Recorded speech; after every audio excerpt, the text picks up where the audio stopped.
tema de ser influencia para nuestras generaciones.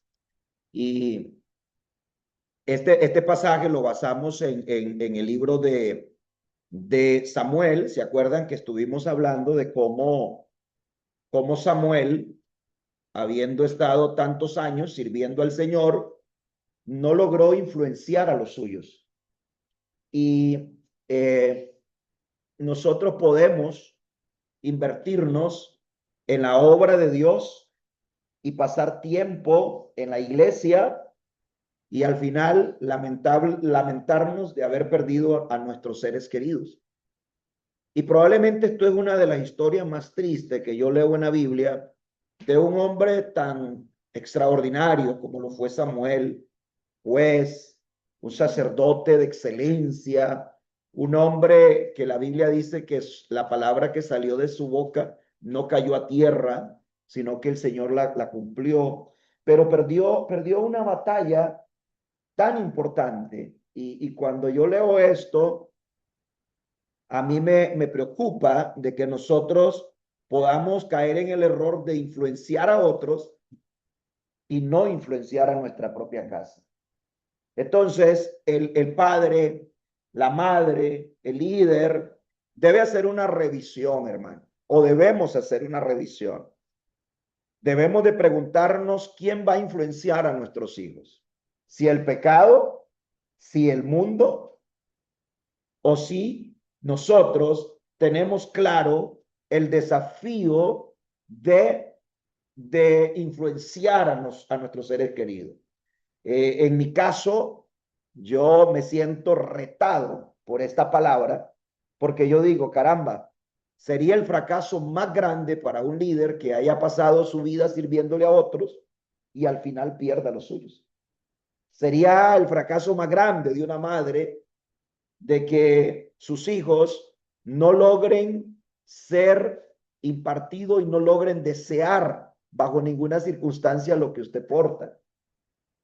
Fue el caso de Samuel, cuando los ancianos de Israel se vinieron a donde Samuel y le dijeron, ¿sabes qué? Tus hijos no andan en tus caminos. Es impresionante que los ancianos de Israel se juntaron y vinieron a Ramá para ver a Samuel y le dijeron, he aquí, tú has envejecido y tus hijos no andan en tus caminos. Es serio, ¿no? Que la gente pueda decir, mira, este sirve, este canta, este habla de Dios, pero mira dónde están sus hijos. O sea, es trágico. Y le están llamando a cuenta Samuel, y de feria, un hombre ya entrado en años, le están diciendo en su propia cara, tenés un problema porque no hay quien te sustituya y ya vos te vas a morir.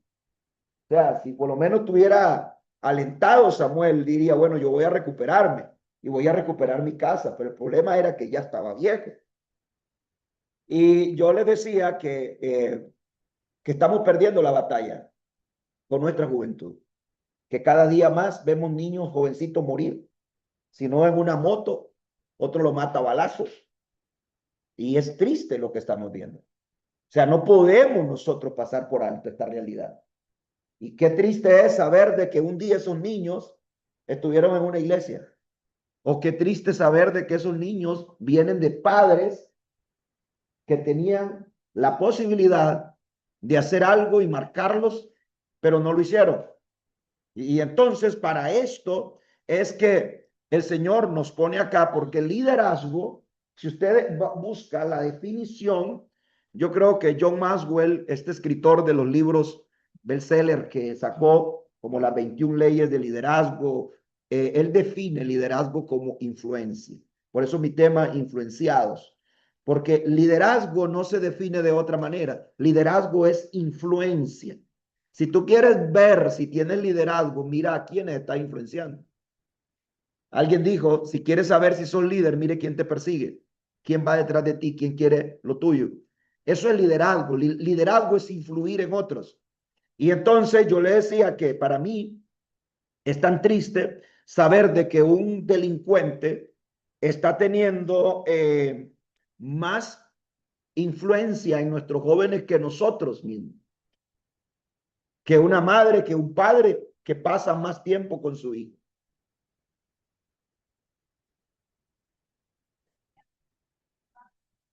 Santo Dios, de 12 años. No, no, es impresionante, mire, lo que nosotros estamos viviendo es escalofriante. Tal vez usted está en una burbuja laboral, familiar, pero no se da cuenta lo que está pasando con nuestras niñas. Las niñas de 12 años andan enseñando su cuerpecito y andan buscando desesperadamente en la figura de un hombre un patrocinador que ahora le llaman los sugar gas, los sugar daddy. Y entonces, ¿qué es lo que ellas están haciendo? Es buscando una vida fácil. Es que a cambio de su cuerpo, un adulto mayor que ya casi se muere, que no puede ni caminar, pero que si le resuelve su situación, si la lleva de paseo, si la monta a un carro, si la lleva a un restaurante, si le regala un iPhone, ella se va. Y esa es una situación lamentable, que nuestras hijas tengan que enfrentarse con esa realidad. Y yo creo que la mujer moderna hoy en día ya no respeta la figura de un hombre casado porque ella está en busca, le decía, de cómo tener una estabilidad. Ya ella pasó esa etapa de señorita, de su cuerpecito bien bonito y sus cositas todo en su lugar, ya entró en una etapa donde ya el equipaje va para abajo, entonces, pero necesita una estabilidad.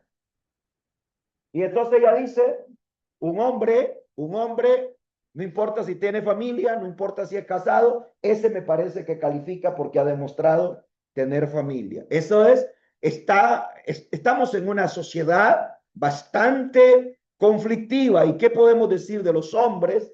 Los hombres hoy están influenciados por aquel que le muestra una vida de lujo, en un yate, en un carro nuevo, y eso es lo que más está consumiendo nuestra sociedad. Entonces, cuando yo le hablo de que de la influencia, llego a una conclusión que para uno servir, que para uno estar ejerciendo el ministerio, nosotros por alguien fuimos influenciados. Usted no está aquí porque le dio la gana venir. Usted fue marcado. Yo recuerdo a muchos de ustedes, alguien en su casa los marcó. Alguien en su casa se levantó, oró, clamó. Ustedes ven a Ruth, perdone que la voy a poner de ejemplo, predicando, sirviendo, exponiendo sus nervios, porque un día su mamita la marcó, le mostró lo que es servir. Yo veo a Fabiana, yo veo a Fabián, tienen un ejemplo en su casa. Yo veo a Vivi, su madre, una mujer, yo a veces le cuento a ella y le digo, tu mamá fue mejor que vos. Ella me ayudaba tanto a hacer chocsi y vender, no vende nada. Y entonces, cuando tú te das cuenta, alguien en tu camino se cruzó y lo marcó. Cuando yo veo a Yancy, a su hermana, y yo vuelvo a ver quién fue la que marcó, y ahí encontramos una madre que influyó. ¿Me están siguiendo, hermano? ¿Están entendiendo esto? Nosotros servimos al Señor porque realmente alguien influenció nuestra vida. Si yo reviso, si yo reviso mi vida, yo me doy cuenta de que yo tuve gente en mi familia, un abuelito de 96 años que yo lo admiraba, con 96 años tocando la maraca, danzando, y yo con 40 ya me dolía todo. ¿Me entiendes? O sea, yo decía, Señor, ¿de dónde tanta energía, tanta pasión? Un anciano de 96 años, lo único que él quería era que le dejaran a él la limpieza del templo. Mi abuelo toda una vida limpió el templo. Él andaba con un bordoncito y con un machetito, quitando la mínima hierba que apareciera alrededor del templo. Eso lo hizo durante toda su vida. Y llegaba al templo y no paraba de danzar, de alabar. Cuando no estaba con sus maracas, estaba con sus palillos, tenía unos platillos. Él alababa al Señor con toda su alma. Entonces, yo comencé a ver, digo yo, Dios, ¿qué es esto? ¿Qué pasión con la que adora? ¿Qué pasión con la que sirve? Y algunos no quieren ni agarrarle escoba, imagínense. No vuelvo a ver para ningún lado. Entonces, la pregunta que yo me hago, ¿quién va a marcar a nuestros hijos? ¿Quién va a marcar a tu generación? ¿Quién está marcando a tu generación? ¿Quién va a ser ese que va a influir de una manera positiva en tu generación? Yo creo que esa es una gran pregunta que nosotros nos debemos hacer. Creo que es Pedro el que le habla a las mujeres. No lo tengo acá, pero primera de Pedro 3:1 le habla a las mujeres ancianas que sean ejemplo de las mujeres jóvenes. O sea, que las mujeres jóvenes, ojalá y puedan ver mujeres apasionadas que le sirven al Señor de todo corazón y que se puedan inspirar en esas mujeres que ya están con años avanzadas, que tengan ese fervor, esa pasión, esa entrega. Y de eso es lo que yo he venido hablando, que tenemos que buscar la forma de que nuestros jóvenes deseen lo que usted tiene. Tenemos que buscar la forma, que nuestros jóvenes, que nuestros hijos quieran lo que tú tienes. Y la gran pregunta es, ¿cómo lo hacemos? Es una situación que nos debe a nosotros poner a pensar, ¿cómo hago para que nuestra generación tenga anhelo por las cosas espirituales? Usted ve, hermano, que los muchachos son influenciados por lo malo. Pero ¿cómo cuesta que ellos tengan deseo de seguir las cosas espirituales? De que sigan las cosas espirituales. O sea, definitivamente cuando tú lees la historia que acabamos de leer, Samuel ya no podía salir de su pueblo, porque ya era viejo. Y ahora tenía el problema de que sus hijos no querían su camino, no querían agradar a Dios. Y yo creo que no hay nada más triste para un padre, para una madre, llegar a la recta final de su vida y que sus hijos le digan, yo no quiero a tu Dios, no me impongas algo que no me nace. Yo quiero ir a la disco, yo quiero ir al mundo, yo quiero ir a delinquir, a prostituirme, yo quiero ir a la vida fácil. Yo creo que esto es algo que a nosotros nos tiene que dejar una gran lección, amado ministro. ¿Por qué? Porque al igual que Samuel, nosotros estamos trabajando a una generación y si no nos percatamos, la generación que tenemos hoy sentada en las iglesias, le pasó a las iglesias en Estados Unidos. Los pastores tuvieron la generación de jóvenes sentados con sus padres cuando eran niños. Hoy usted va a una iglesia americana y usted nada más mira las cabecitas blancas. Y es más la lista de los que han muerto en un mural, los nombres de los que usted puede contar con los dedos.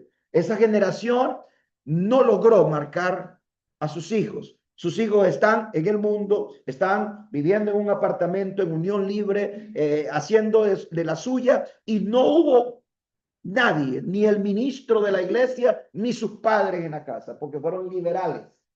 Nunca le enseñaron al hijo mantener rectitud, consagración, fidelidad. Nunca se pararon duro en la casa, ni tampoco en la iglesia hubo algo que a ellos les marcara espiritualmente. Entonces, mis amados ministros, les hago ese llamado, que no perdamos nosotros como les ocurrió a Samuel. ¿Qué hizo Samuel? Samuel se invirtió en Saúl.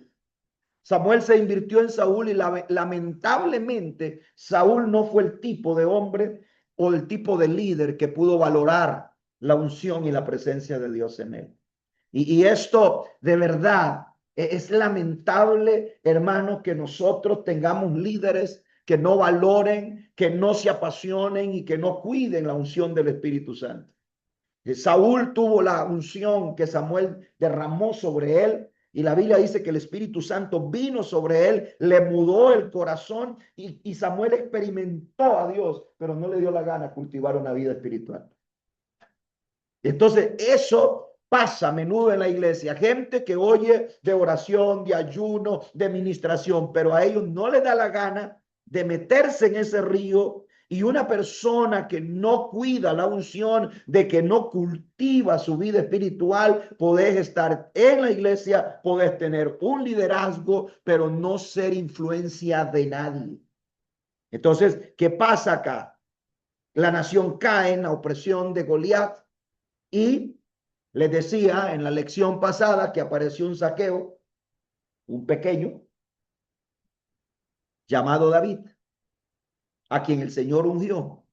Y por primera vez, después de que una nación estaba en un caos, hubo una persona que podía influir en toda una nación. Porque acá empieza lo bueno. ¿Qué es lo bueno? Es entender que usted no puede influir a nadie. Usted no le puede dar a nadie lo que usted no tiene. Que usted no puede influir en la gente si usted no conoce la presencia de Dios. Que usted no puede ser efectivo en un liderazgo si usted no camina bajo la unción del Espíritu Santo. ¿Qué era lo diferente de David? Que David no solo era pequeño, no solo era de hermoso parecer, no solo era que tocaba el arpa, sino que también tenía la unción del Espíritu Santo. Y a diferencia de Saúl, David la cuidaba. David no podía, cuando David pecó, le decía, Señor, por favor, no quites de mí tu Santo Espíritu. A David no le importaba más nada que el Espíritu Santo no se apartara de él. No era que era un hombre perfecto, no era que era un hombre, no, era una persona que tenía, hermano, esa determinación y entendimiento que solo la unción del Espíritu Santo. Todos sabemos que esa unción y ese anhelo por la presencia lo llevó a esconderse por el celo de Saúl. Pero mire lo interesante, que el celo de Saúl lo hace esconderse en una cueva y por primera vez en la nación los afligidos, los endeudados, los enlutados tuvieron esperanza. Dijeron, es cierto que estamos arruinados, estamos en depresión, estamos en ansiedad, pero hay un muchacho que porta algo y está metido en una cueva porque Saúl lo quiere matar. Vamos y unámonos a él. Y ahí sus vidas cambiaron. Y eso es lo que yo siempre digo, eso es liderazgo. El liderazgo tiene que tener la capacidad de transformar lo que tiene a su alrededor.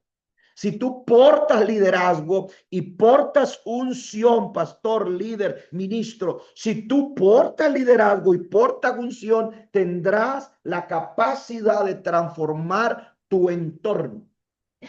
No existe técnica, no hay forma, ni libros, ni mecanismo para transformar una persona. Poder influir en una persona sin la transformación. La transformación la hace el Espíritu Santo. Entonces, un político puede ser bueno. Yo recuerdo en una ocasión cuando un político se acercó a mí, me asustó. Me dijo, yo quiero hablar como vos hablas. Y yo dije, wow, se va a convertir este hombre. Me dice, es que te observo, te veo por la televisión. Vos tenés una buena forma de comunicar. Yo quiero que me enseñe. Y yo creí que estaba bromeando. Y yo le digo, ¿y cuál es el fin? Es que yo soy político y yo quiero hablarle así a la gente. Y me acordé de que hubo un presidente en Estados Unidos, usted lo puede googlear, que cuando él hablaba y él tocaba las masas, dice la historia de este presidente, que la gente hasta lloraba cuando lo escuchaba hablar. Googleelo. El presidente que tenía un poder de persuasión que hacía que la gente llorara en su discurso. Entonces, usted puede tener elocuencia, puede tener mucho léxico a la hora de hablar, pero la transformación de la vida de una persona la hace el Espíritu Santo. Y en ese punto es que estamos nosotros. Nosotros podemos hablar bien, aquí tenemos educadores, tenemos universitarios, tenemos gente de todo tipo y que tiene conocimiento, que tiene elocuencia, que tiene forma para poderse comunicar con la mano, con los ojos, con los pies. Y usted puede aprender técnica. Yo soy profesor de homilética, que es el arte de presentar un mensaje, y en eso yo enseño comunicaciones y enseño oratoria y enseño cómo el trabajo de la persuasión. Todo eso se aprende, pero la transformación es otra cosa. Eso lo hace el Espíritu Santo. ¿Dicen amén? Entonces, dicho esto, hermano, quiero hacer hincapié de que nosotros podamos buscar apasionadamente esa unción que David logró capturar. Tú puedes ser ese hombre y esa mujer que transformen a los afligidos, a los angustiados, que los transformen en vencedores. Yo soy muy creativo. Yo me pongo a pensar en los hijos de estos afligidos, endeudados y enlutados. ¿Cuáles serían las conversaciones de los hijos de los afligidos y de los enlutados? Imagina usted ellos hablando, mire, mi papá estaba en depresión, mi papá se quería suicidar, mi mamá vivía solo metida en un cuarto con las greñas así levantadas, hablando feo, pero conocieron a un muchacho llamado David y ese lo sanó. Yo imagino a los niños hablando de David. Y eso es la bendición más grande que puede tener una persona que logra transformar vidas. Y yo concluyo esta introducción y les digo que la iglesia necesita hombres ungidos, líderes ungidos. Bienvenido, señor Busto. Necesita gente ungida. El liderazgo en la red de niños, en la red de jóvenes, en la red de damas, en la red de caballeros, en alabanza, en todas las áreas se necesitan hombres y mujeres ungidas. Es el desafío más grande que tenemos hoy, hermano. Definitivamente. La Biblia habla de Pedro. Dice la Biblia que Pedro era una persona que era del vulgo. Pedro era pescador, no era un elocuente, no era un estudiado, no sabía ninguna técnica de comunicación. Él se tiraba la red y jalar nada más lo que sabía. Andaba en chores, seguro sin camisa, todo barbudo. Y Pedro dice la Biblia, este texto es impresionante porque la Biblia dice en Hechos 4:13 que cuando lo escucharon hablar, la gente que lo conocía se quedó impresionada y dijo, es que nosotros sabemos quiénes son ellos vienen del monte, ellos son del vulgo, gente sin preparación. A lo mejor esta gente estuvo con Jesús. ¿Por qué? Porque si tú caminas con un ungido, tu vida va a ser transformada. Y eso es liderazgo intencional. La única manera de transformar un GAL, de transformar un discipulado, de transformar una iglesia, es que el pastor sea ungido. Escuchen esto que me viene a la mente. Si tú quieres conocer el termómetro espiritual de tu iglesia, solo basta ponerle en la boca el termómetro a su pastor y a sus líderes. Voy de nuevo. Si tú quieres conocer la temperatura espiritual de la iglesia, no le dé vuelta mucho. Póngale el termómetro en la boca al pastor primero. Ya la pastora, mire, está poniendo el termómetro. El termómetro al pastor y a sus líderes. Escúchelo hablar. Escúchelo hablar. ¿Qué habla? Porque de la abundancia del corazón habla de vos.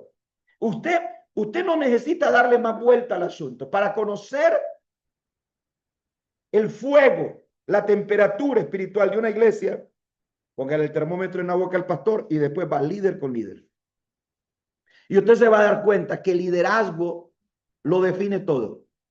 El liderazgo que anda y que entiende y que se mueve bajo la atmósfera y que ha conocido gloria, habla de eso, conversa de eso, comenta con el otro eso, su pensamiento, aunque sean cortos, va dirigido en eso, con quien está hablando, va hablando y va diciéndole, el Señor te puede cambiar, el Señor hay esperanza, el Espíritu Santo es tu amigo, Él te puede ayudar en esa depresión. Eso es todo lo que ocupamos, líderes que se muevan bajo el fuego del Espíritu Santo, bajo la unción. Y por eso es que Pedro no pudo ocultar su identidad. Quiera Dios que nosotros podamos ser identificados como lo fueron en Antioquía, los que habían andado con Jesús. La Biblia dice que por primera vez los llamaron cristianos, que yo les decía que significa Cristos pequeñitos. Estos son cristianos. Estos son de los que andan con Cristo. Cristianos, Cristos pequeñitos. Suena como hereje, pero esa es la definición. Que la gente pueda. Ah, la Biblia dice que cuando Bernabé llega a Antioquía, a mí me encanta ese pasaje, porque yo lo voy a seguir repitiendo el resto de mi vida. A mí me impresiona porque ahí había pasado apóstoles por Antioquía. Habían pasado cristianos antes de él. Pero dice la Biblia que aparecieron 4 hombres de Chipre y de Cirene. Y estos comenzaron a evangelizar a todos. Los que habían pasado antes eran religiosos. Dice que solo le hablaban a los judíos. Oiga esto.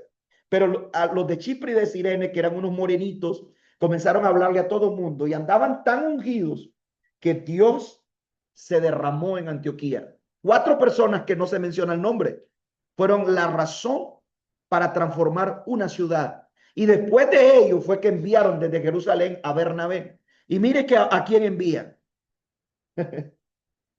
Porque yo creo que si un líder es enviado y no lleva al Espíritu Santo, no tiene ninguna autoridad para poder transformar.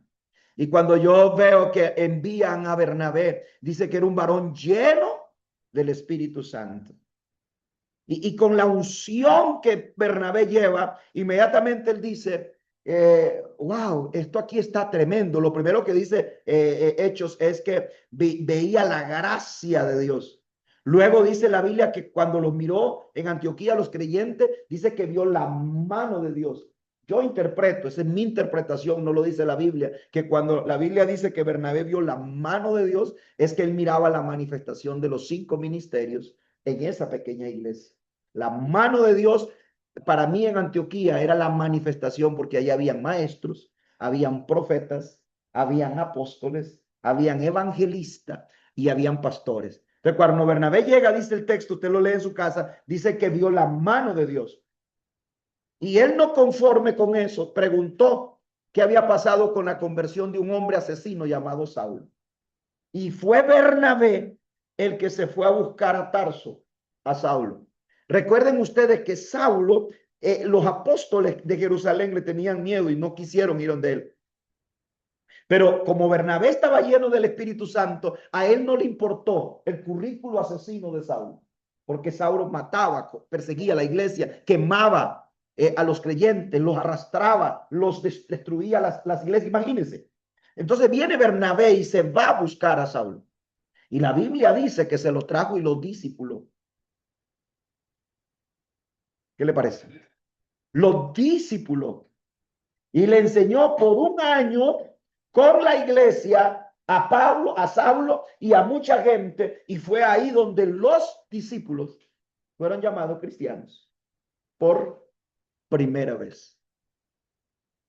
Entonces, damas y caballeros, pastores, líderes, yo sigo acá rogándoles a ustedes que volvamos a esa pasión, a esa búsqueda, a esa determinación. Yo les conté esta historia porque cuando estudié la materia de pentecostalismo, a mí me impactó este testimonio de John Wesley, que dice que él venía en un barco por 3 meses viajando para evangelizar América. Y unos creyentes no dejaron de orar y de hablar la palabra de Dios durante 3 meses en el barco.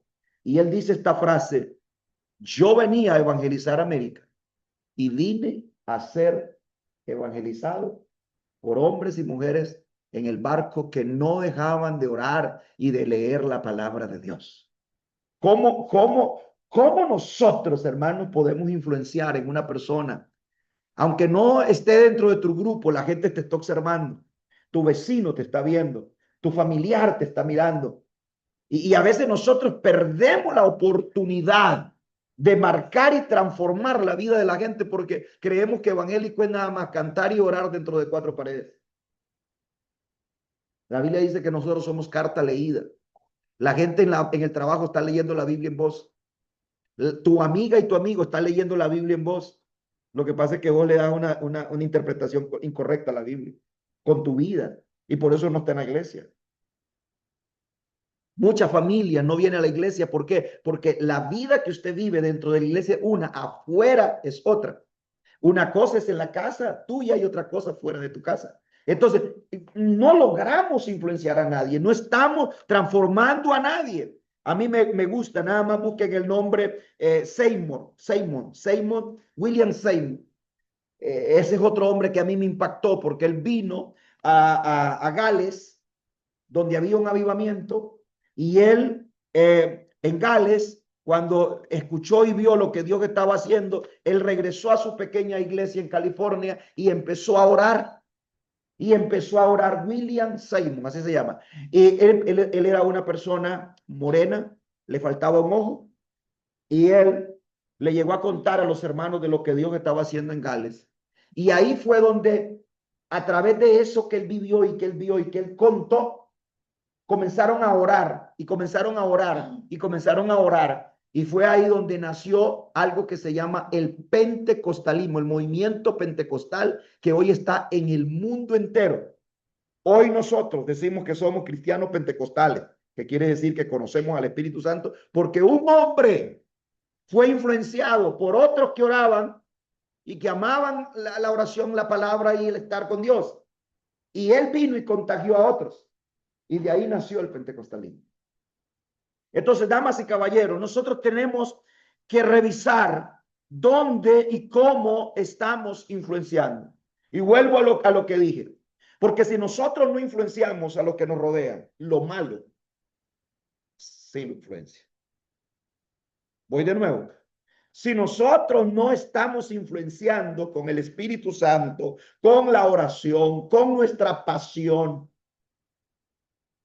entonces el mundo, el pecado, la delincuencia, la depravación, eso sí que está influenciando a nuestros hijos. Entonces yo digo, caramba, aquí yo no tengo salida, yo tengo que buscar la manera de cómo marcar a mi generación. Porque si no lo hago, lo malo sí lo va a hacer. Si yo no marco a mi generación, lo malo sí lo va a hacer. Y les puse el ejemplo de Coré. Cómo Coré logró arrastrar a los príncipes, a los consejeros que se rebelaran contra Moisés. Cómo lo malo puede tener tanta fuerza y cómo lo bueno a nosotros nos cuesta que marque generaciones. Yo creo, amados míos, que si tú te pones a pensar cuántas cosas malas están ahora corriendo en tu barrio, en tu comunidad, cuántas cosas se están moviendo, cuánta rebelión. Tú miras a una persona que se rebela en la iglesia y con facilidad contagia dos, tres, cuatro, cinco familias. Y cómo el Espíritu Santo cuesta tanto que pueda llegar a la vida de una persona. 10 espías llorones lograron transformar toda una nación, dándole un informe negativo de que la tierra que Dios le había prometido era verdad, pero estaba llena de gigantes y que era imposible tomarla. El pueblo literalmente comenzó a llorar por el informe que 10 espías le dieron. Solo Josué y Caleb le dijeron, un momento, la iglesia porque tenían otro espíritu. Es cierto que nos vemos como langosta, pero el Señor está con nosotros y podemos comerlo como pan. ¿Mm? Entonces, si nosotros, hermanos pastores y líderes, no hacemos algo, estaremos perdiendo la batalla. Porque, ¿por qué creo yo que es importante que nosotros reflexionemos en esto? Porque si nosotros no nos apresuramos, el Señor dijo algo muy importante, que un líder cobarde afecta a los demás. Un líder que no tiene el temple, un líder que no tiene la forma para ser líder, termina afectando a los demás. Y esto es lo que el Señor dijo en Deuteronomio 28. Él lo dijo claramente. Y volverán los oficiales a hablar al pueblo y dirán, ¿quién es hombre medroso, pusilámine? Vaya y vuélvase para su casa. Y no apoque el corazón de sus hermanos como el corazón suyo. Usted transmite lo que usted es. Usted es cobarde. Usted es medroso. Ay, es que yo creo que no. Dije medroso, ¿verdad? No, no, hay líderes, hermano, que no tienen el temple, que no tienen la fuerza, que no tienen el carácter, que siempre están diciendo no puedo. Dice, el líder va a terminar, ese hombre, ese soldado, va a terminar apocando el corazón de su hermano.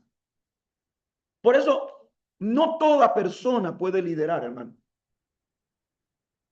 No toda persona se le puede entregar gente. ¿Estamos claros con eso? ¿O se la dibujo? Porque usted tiene que tener el carácter, el temple, el ímpetu, la unción. Si usted es todo flojo y todo inseguro y todo, ¿a quién va a influir, hermano? Ni una hormiga va a influir usted. No, ocupamos este entendimiento. Estamos en una guerra, somos soldados. Si el soldado es pusilánime, inseguro, temeroso, va a influir en los demás. Eso es lo que está diciendo el texto. Va a terminar afectando el corazón. Mi esposa siempre me lo decía a mí, Alberto, no le delegue gente a cualquier persona. Y cuando yo empecé el ministerio, yo quería avanzar y yo le ponía al que me pareciera el camino. Y yo me daba cuenta que con el tiempo, a la gente que yo le entregaba a esa persona que no estaba bien firme, me las perdía. O si una persona tiene un corazón raro, rebelde, medio torcido, usted termina convirtiendo a la persona en lo que usted es. Si usted tiene una persona, usted tiene un corazón rebelde, malcriado, enojón, insujeto, usted termina transformando a la gente en lo que usted es. Por eso es tanto el proceso en el que trabajamos en Chequiná, porque la Biblia nos lo enseña. Claramente reproducimos lo que somos. Bueno, aquí lo voy a pasar muy rápido. Yo les hablé mi experiencia en el Instituto Bíblico cuando yo llegué a estudiar por primera vez. Yo venía con una expectativa de que yo creí que ya llegaba al tercer cielo. Me di cuenta que no era así y pasé mis malas experiencias por tener una expectativa muy grande. Y no quiero decir que fue malo, pero la verdad es que uno puede marcar para bien. Les conté que yo vi gente irse porque por el testimonio de personas que estaban ahí, que se supone que ya estaban en un nivel más elevado. Les hablé de una hermana que oraba en el devocional y se prendía a ella. Y entonces otros compañeros le decían, cállate, ridícula, no grites. Y decían, era, porque es que aquí estamos en un proceso de formación. Yo vi a esa hermana agarrar su maleta e irse del instituto y nunca más volver. Vi un hermano, vi un hermano, vi un hermano que venía del campo y el instituto tenía 2 o 3 pisos. Y entonces el hermano estaba acostumbrado a orinar afuera. Y en ese tiempo no habían abanico, no había nadie, habían pastores que se salían a dormir al corredor por la brisa. Sacaban su colchoneta y el hermano en la noche, orinando, se salió y entonces un mal hablado le dijo, el Señor te da corte. Y se resintió. Y el otro día se fue. Te maldigo, le dice. El Señor te la corte. Y el hermano era un pastor. Se dolió tanto, agarró su maleta y se fue. Y le puedo seguir contando historia, pero no es para que ustedes se descarríen hoy, sino que lo que quiero decirle es que ojalá que el día que la gente tenga un contacto con usted, usted los puede influenciar para bien. Yo me meto en problemas con lo que cuento. Mejor no hubiera contado eso. Óigame, ojalá que el día que la gente tenga un contacto con usted. Imagínense que usted se vaya a un partido de fútbol con los hermanos y que los hermanos terminen agarrándose. ¿Qué testimonio es eso? Bueno, yo lo he vivido. Entonces, un hermano me decía, Pastor Alberto, ¿por qué usted cuenta esas cosas? Ya, no, la verdad es que yo no sé. Yo quiero enseñarle a usted. Voy a pasar por ahí. La gran lección que yo me llevé de todo esto fue cuando un pastor me dice, Pastor Alberto, es que tenés que entender que hay dos tipos hay dos grupos. Están las personas con el conocimiento y esta gente que tiene el conocimiento, oiga bien, la gente que tiene el conocimiento del Espíritu, hasta pueden hablar en lenguas. Y créeme, no se van a perder, se van a ir al cielo si ellos se mantienen en Cristo.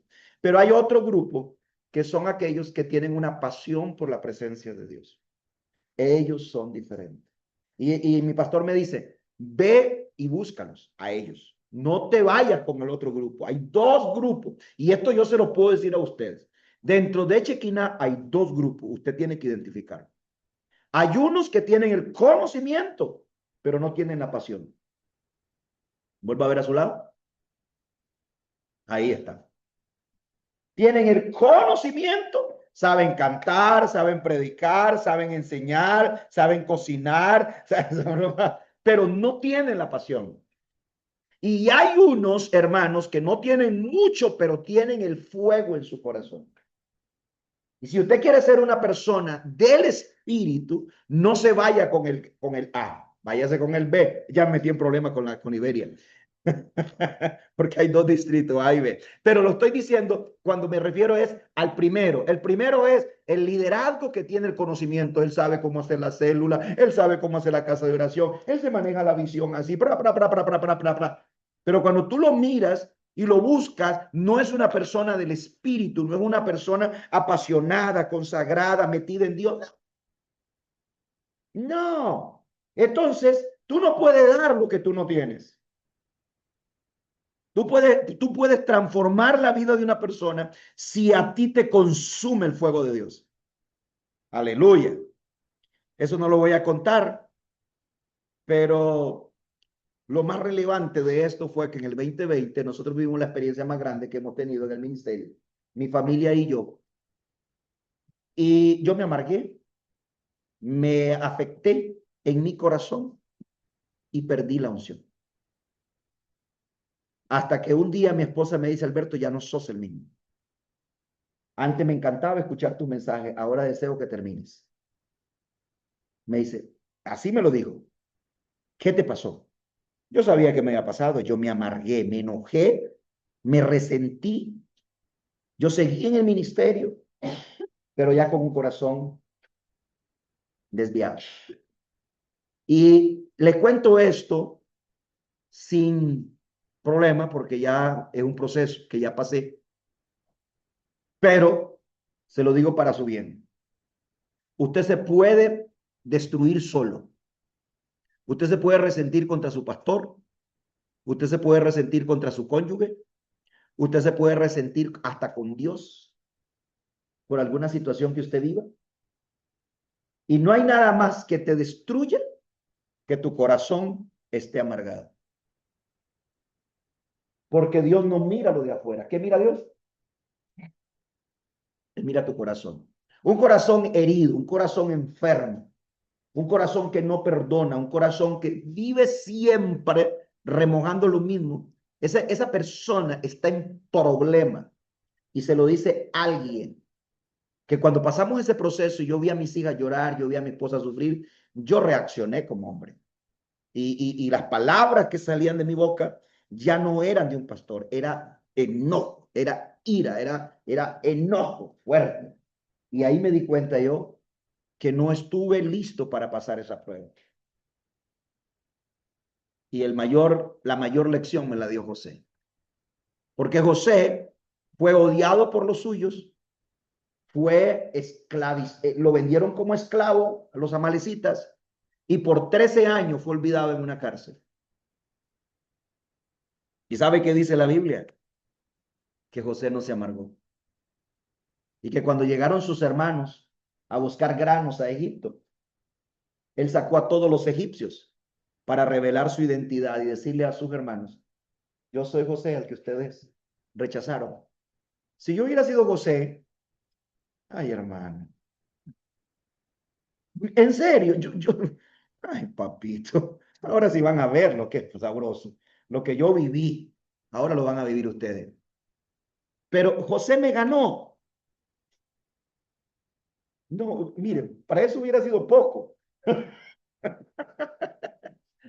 Dice, y definitivamente,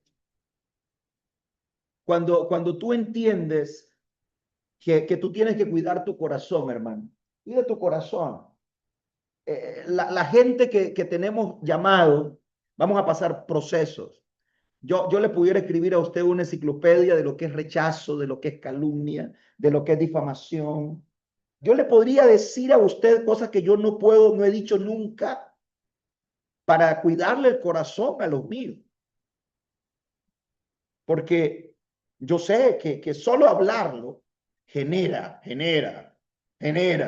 Ay, ¿por qué yo no estaba ahí? Dice alguien por ahí. Ay, ¿por qué yo no había crecido? Dice otro por ahí en mi casa. ¿Por qué? Y la otra, ¿por qué estaba chiquita yo? Que se lo hagan ahora. ¿Me entienden? Y mejor no sigo. Entonces, a mí me impactó y yo creo que yo, con la palabra de Zacarías, dice la Biblia que Zacarías vio en visión un candelabro, unas lámparas y dos olivos. Y el Señor le preguntaba, ¿qué es esto? ¿Qué ves? Y él no lograba entender. Él no lograba entender que estaban las lámparas, que estaba la base, el candelabro, que estaban los olivos. Y él no entendía. Y el Señor le decía, ¿qué ves? ¿Qué ves? Señor, perdóname, yo no entiendo nada. ¿Qué es esto, Señor mío? Le pregunté. Y el ángel hablaba conmigo y respondió y me dijo, ¿no sabes qué es esto? Le dije, no, Señor. ¿No entiendes? ¿No entiendes lo que ves? Está la lámpara, está el candelabro.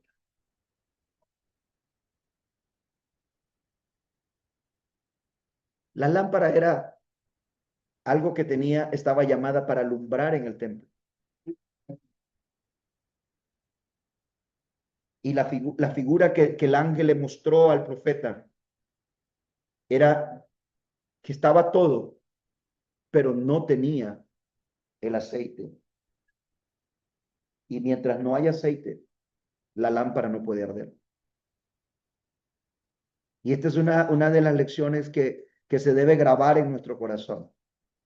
Hay tantos líderes en la iglesia que son lámparas, pero no alumbran.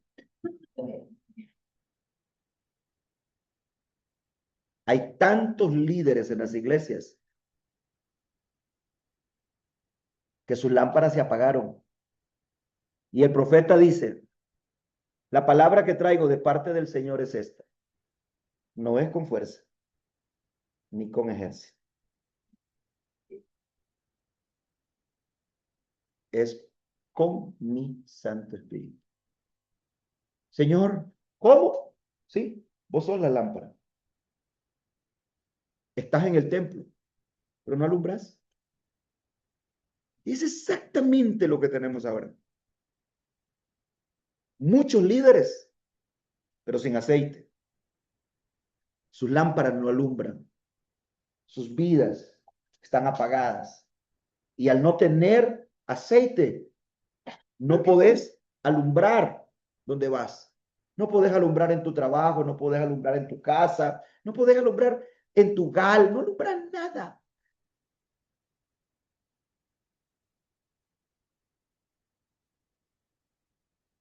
Y entonces yo le dije, Señor, ya está bueno, ya lo entendí.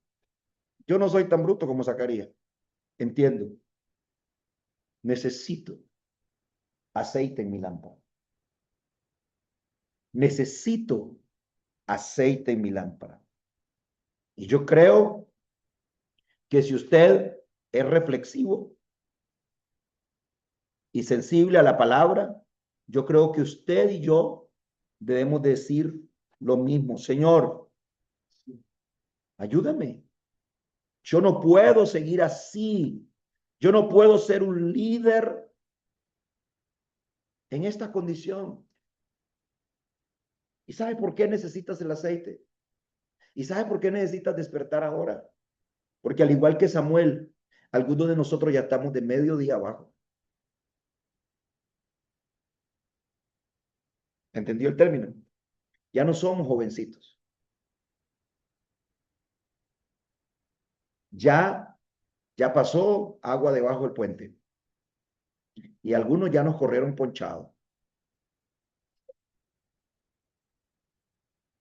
¿Te ha visto una llanta cuando la corren ponchada?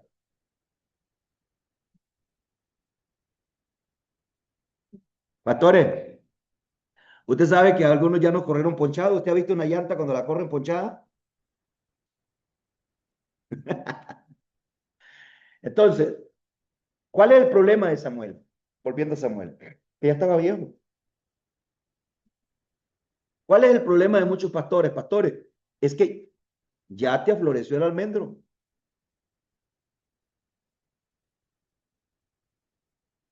Entonces, tenemos que despertar. Tenemos que levantarnos y decir, Señor, yo necesito hacer algo. Yo necesito hacer algo. Y yo sé que sin el Espíritu lo que hay es muerte. Lo que hay es muerte. Sin el Espíritu lo que hay es muerte. Y cuando un general muere, lo que queda es orfandad.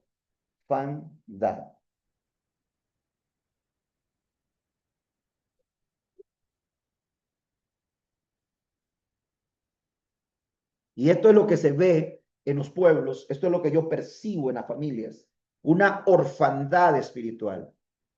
Y esto que usted no se ha muerto. Y cuando usted se muere, si era la mujer que invitaba a la oración, si era el hombre que invitaba a la oración, si era la que estaba ahí diciendo no se haga esto, no se haga lo otro, no traigas vicios, no, si era la que estaba ahí, imagínese cuando usted no esté. ¿Quién? Y esto es precisamente la orfandad espiritual en las familias, la orfandad en hijos. ¿Por qué tenemos una generación de jóvenes perdida? Porque son hijos que crecieron en hogares donde no hubo un padre. Y si hubo un padre, estaba pintado y era más malo y desviado. Y entonces, cuando viene el caso de Moisés, a mí me da grandes lecciones la muerte de Moisés, porque cuando Moisés muere, Moisés se aseguró, hermanos, de llevar al lado de él un discípulo, que es algo que yo me da coraje con los pastores. Perdonen, pastores, pero yo siempre le vivo diciendo a los pastores, pastor, no vaya solo, no camine solo.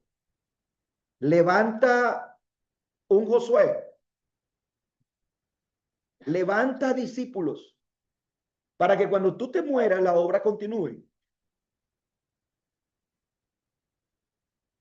En ocasiones yo me pregunto, Señor, ¿cómo irá a ser cuando ya yo no esté? Cuando la pastora Marisol ya no esté, que nos invite a orar en la madrugada. ¿Quién irá a ser la voz, la antorcha? ¿Quién irá a ser? Y de pronto yo me hago esa pregunta. ¿De dónde irá a salir la persona que se va a parar en la brecha en la familia de tu tita? ¿De dónde va a salir? ¿Quién irá a ser la persona cuando esa persona que nos ha galado tanto ya no esté? La, la, la pasión, la integridad, el, el, el temple que mi esposa tiene, que la pastora tiene. Y yo digo, Señor, ¿quién va a jalar a mis hijas cuando ya no estemos? ¿Quién va a jalar Chequiná? ¿quién va a ser? Y por eso es que estamos aquí. Porque ninguno de nosotros somos eternos. En cualquier momento, esta lámpara se puede apagar. ¿Me está oyendo? Así le decían a David. Cuidemos a David, no sea que la lámpara se apague en Israel. Pero se apagó. Moisés alumbró 40 años a la nación de Israel. Él era una antorcha, él estaba encendido, pero se apagó. Y vos te vas a apagar, yo me voy a apagar.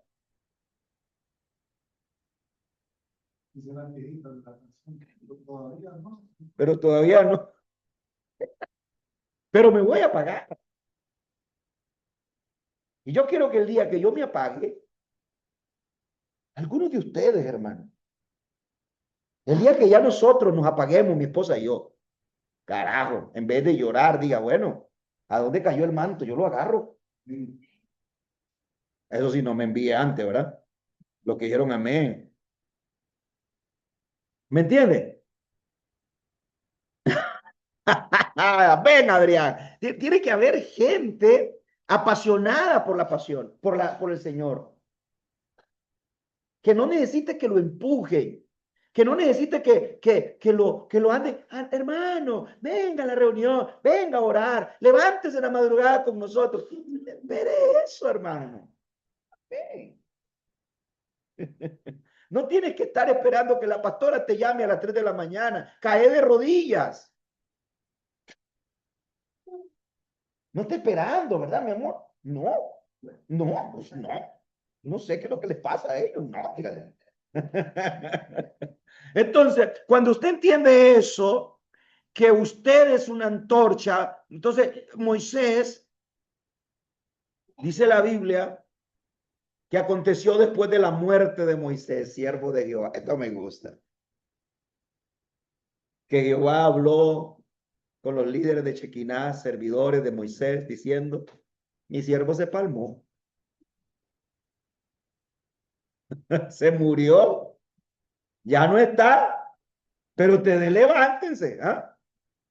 Ya, se murió, se fue, y usted va a seguir llorando. No, hermano mío, usted se me seca las lágrimas y el día siguiente usted tiene que estar prendido,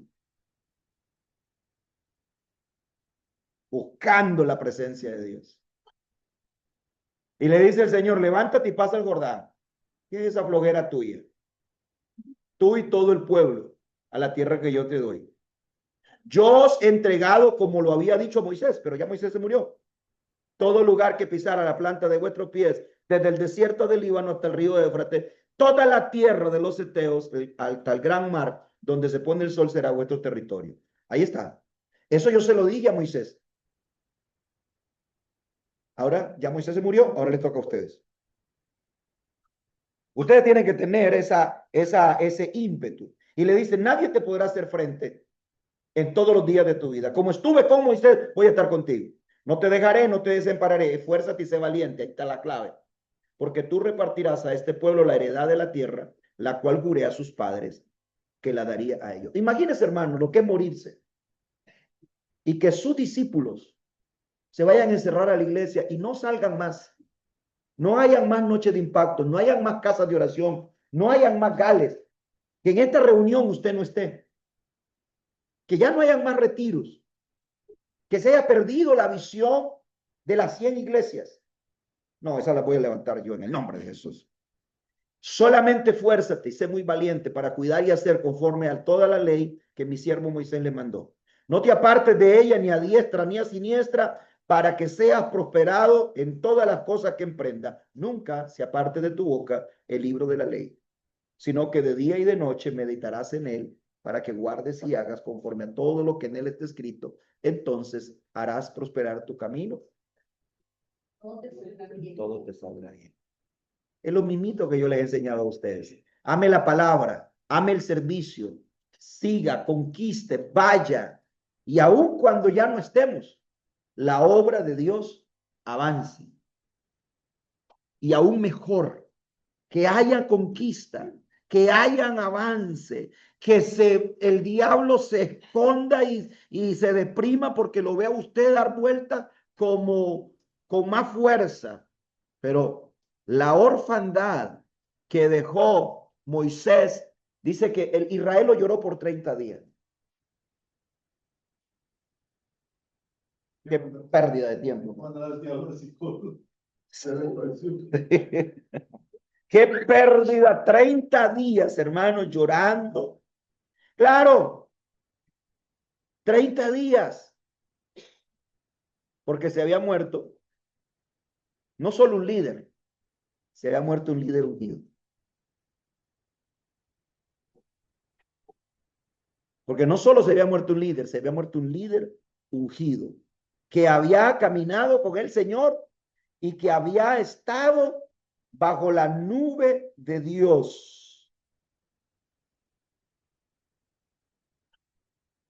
Termino acá.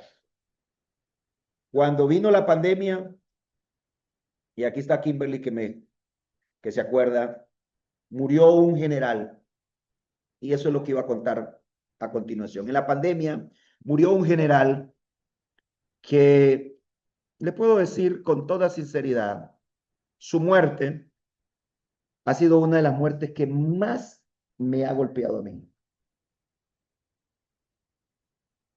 Mis hijas me conocen y algunas personas creen que yo soy insensible, que yo no tengo sentimiento. Así me han dicho, usted no tiene sentimiento. Pero yo lloré como un niño la muerte del pastor Ovidio Valladares. Y ese hombre me marcó a mí. Me marcó. Yo no era una persona de influencia. Pero cuando yo lo conocí a él y él me comenzó a determinar a mí, él me comenzó a jalar, él me comenzó a tratar, él me comenzó a invitar. Yo llegaba a su oficina, yo agarraba mi carro y me iba cuando estaba en alguna situación. Y yo llegaba y podía estar reunido con el ejecutivo, él era tesorero nacional de las asambleas de Dios en Nicaragua, y él me atendía, él se iba conmigo a comer. Cuando a mí me dicen que él está en el hospital y que está con COVID, yo sentí escalofrío, sentí todo y decía, Señor, no te lo lleves. Es, es el hombre, yo busqué en Costa Rica un pastor, no lo encontré y terminé en Nicaragua y lo hice mi pastor. A mis hijas le decían mis nietas. Llegábamos y él nos atendía, se iba con nosotros. Viajé con sus hijos por Europa. Sus hijos en ese tiempo no tenían compromiso con Dios. Andaban viajando. Sus hijos, cuando él muere, sus hijos corren y rodean a la mamá. Son como 6 hijos. Rodean a la mamá y sacaron de donde no había fuerza para convertirse en los pastores de las iglesias. Y yo decía, qué increíble, cómo él no vio lo que mis ojos están viendo. A sus hijos asumir compromisos, estoy hablando de iglesia de 2,000 miembros, de 3,000 miembros, de 5,000, tenía 370 iglesias en todo el país, 370 iglesias, 40 emisoras de radio, como unos 30 colegios, clínicas. Era un hombre de influencia. Los misioneros americanos le trajeron el tanque de oxígeno. Y para mí fue tan impresionante que pudiendo él salvarse, le dio el tanque de oxígeno a una dama que estaba a la par de la UCI, donde estaba él en su cama. Él no se lo quiso poner y se murió y la otra se salvó. Cuando nos dan la noticia de que él había muerto, yo no pude, yo me descompuse, yo dije, Dios, no puede ser, pero se murió. Y la transmisión más alta que yo he visto en redes sociales de un sepelio fue la de él. Miles y miles de personas conectadas, llorando.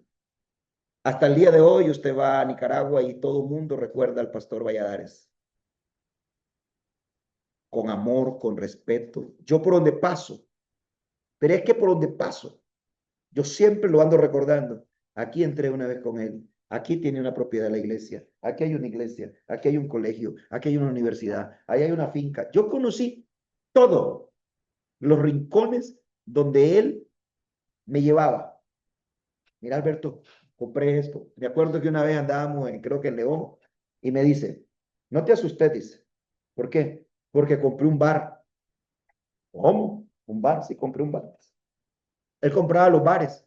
Y a veces los bares estaban funcionando mientras él estaba negociando o todavía lo estaba pagando. Ese bar es mío, ese. Lo había comprado para convertirlo en una iglesia. Quiera Dios que cuando usted ya no esté, su testimonio, su vida puede influenciar a otros después de muerto. Y las personas más cercanas suyas puedan decir, yo soy lo que soy gracias a esa persona que me marcó, a esa madre, a ese padre, a ese líder, a ese pastor. Yo hoy soy lo que soy porque él entregó su vida con amor y pasión por la obra de Dios. Yo espero que usted nunca olvide esto que le estoy diciendo hoy. Todos nos vamos, nuestras lámparas se apagan, pero las que quedan deben de seguir encendidas, ardiendo con mayor fuego y con mayor poder. Amén. Por favor, pongámonos de pie y oramos, pidiéndole al Señor que podamos influenciar a otros. Pastor Fabián, en el nombre de Jesús, nos levantamos hoy, Señor, y rogamos que la gracia, el favor y el poder de tu Santo Espíritu, Señor, arda en nuestro corazón. Amado Padre Celestial, Sí, Señor. necesitamos en estos tiempos más que nunca, Señor, ser influenciado por tu presencia, marcado, Padre, Jesús. reafirmado en el propósito que tú nos has dado. Jesús. A todos, Padre amado, los que pertenecemos a este ministerio dado por ti, Señor. Oh, bendito Dios, porque estamos verdaderamente en tiempos finales, tiempos que son determinantes, Padre amado, para la humanidad. Y estamos viviendo las señales de un fin que se aproxima, pero también de una nueva vida, Padre amado, la vida eterna. Así que necesitamos, Padre, la intervención divina en un nivel extraordinario, Padre amado. Prepáranos, Señor. Mira a tu siervo, Padre amado, que tú has entregado este gran ministerio. Padre bendito, ayúdanos, Señor. Levanta entre nosotros esa próxima generación de impacto, esa próxima generación, Padre amado, que puede seguir con el legado que tú has depositado en este varón, hijo tuyo, Señor. Amado Padre Celestial, que la visión cada vez más se fortalezca, se avive, Señor, en nosotros, que la visión sea una necesidad en este liderazgo, en los pastores, en los distritos, en las ciudades, Padre amado, y que deposites sobre nosotros también ese llamado y aún más fuerte como Él mismo lo ha dicho, Padre amado. Estamos dispuestos, Padre amado. Prepara nuestra mente, corazón, alma, espíritu, todo nuestro cuerpo, Padre amado, para recibir de ti, oh Dios Todopoderoso, esa activación nueva, Padre amado, para recibir ese llamado nuevo, Padre amado, o para fortalecer ese llamado que tú has determinado desde antes de la fundación del mundo. Señor. Oramos por todos los distritos, En el por nombre Nicaragua, de Jesús. por Costa Rica, todos los que están conectados, Padre amado, que esta palabra sea, Padre amado, plantada y fertilizada por tu presencia en el nombre de Cristo. Gloria. Amén y amén. Dios les bendiga, mis hermanos. Gloria a Dios. Reciban saludos y bendiciones de parte del Distrito 1. Les recordamos, hoy 3 de la mañana. No se pierda la oración, ya casi le llega el link. Saludos. Amén, amén, pastor, nos vemos. Ah, ya le llega, Kendita, ya le llega. Amén, amado, amén. ofrenda, deposítela aquí